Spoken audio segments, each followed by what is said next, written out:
How to stop Instagram email notifications. That's what I will show you in this video. But before we begin, make sure to subscribe to the channel and ring the bell to get notified whenever a new video is uploaded. With that said, let's get started.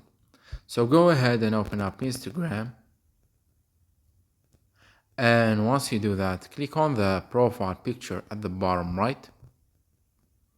Then click on the three lines at the top right corner. Then click on settings. And here you want to click on notifications. And from the second section that says other notification types, click on email notifications. And here you will be able to disable and turn off the notifications that you will get on your emails from Instagram.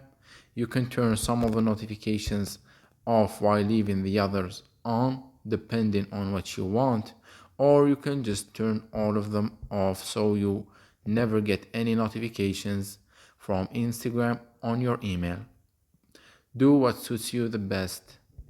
So that was it for this video.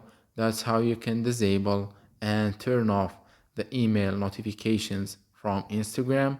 If you have any questions, please leave them in the comment section down below. With that said, see you in the next video.